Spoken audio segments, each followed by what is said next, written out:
इसके बाद क्या हुआ, 2 दिन की एग्जैक्टली 2 दिन बाद की बात है। मम्मी बाहर गई हुई थी काम से, 1-2 बहनें घर पे होंगी और पापा तो शॉप पे बैठे थे साड़ी वाली पे। तो इनकी 1-2 बहन घर में थी, ये देखती है भाई ने एकदम से बेड पे आराम से लेटा हुआ था और वो चिल्लाता है जोर से।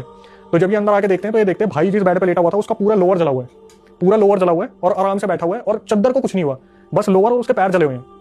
बहन आके देखती है और अचानक से देखती है उसके बगल में एक नोट रखा हुआ है, कागज। मम्मी को बुलाया जाता है कि मम्मी ऐसे ऐसे भाई की जो है पैर जल गया, पता नहीं कैसे जला, क्या हुआ समझ नहीं आ रहा। तो जब मम्मी आती है ना अंदर, मम्मी बोलती है कि उस टाइम में मम्मी पढ़ी लिखी नहीं थी, उन्होंने बोला बेटा कोई एक तुम में से पढ़ के बताओ इसमें क्या लिखा हुआ है। तो वो जो नोट था, कागज था, उसमें लिखा हुआ था मेरा नाम पंकज है, मैं जब 18 साल का हुआ था गुवाहाटी का रहने वाला हूँ, मेरे भाई ने प्रॉपर्टी के डिस्प्यूट में मुझे जान से मार दिया था। मैं इसकी बॉडी में 5 साल का जब ये था तब से हूँ, जब से ये 5 साल का था। ये उस पे लिखा हुआ है, कागज पर पूरा लिखा हुआ था नोट पे कि जब ये पुनीत 5 साल का था तब से मैं इसके अंदर हूँ।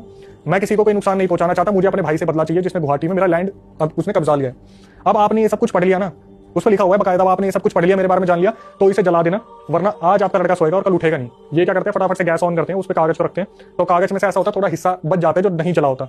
तो ये जो पुनीत एकदम से चिल्लाना शुरू करता है मम्मी उसे जलाओ, मुझे बहुत जलन मच रही है, उस कागज को पूरा खत्म करो। तो ये एक और कागज उठाते हैं, उसका राख डाल के फिर उस कागज को जलाते हैं, तब ये थोड़ा सा शांत होता है। अब इसकी मम्मी का दिमाग खराब हो जाता है कि मैंने बचपन में ही इसे ताबीज बना दिया था, उसके बाद कोई एंटिटी इसके ऊपर कैसे हावी हो सकती है इस तरीके से। भाई ये उसके पास जाते जिस मौलवी से ताबीज बनाया था, तो उस मौलवी को बुलाया जाता है कि ऐसे ऐसे बताया जाता है कि ऐसे ऐसे ताबीज बनाया था, फिर भी उसके साथ कुछ ना कुछ सीन हो रहा है। तो वो समझ जाता है कि भाई ये मेरे हाथ की बात तो नहीं है। ये बोल देता है कि जिस तरीके से आप बता रहे हो कि मेरे ताबीज पहनाने के बावजूद भी उसके ऊपर कोई एंटिटी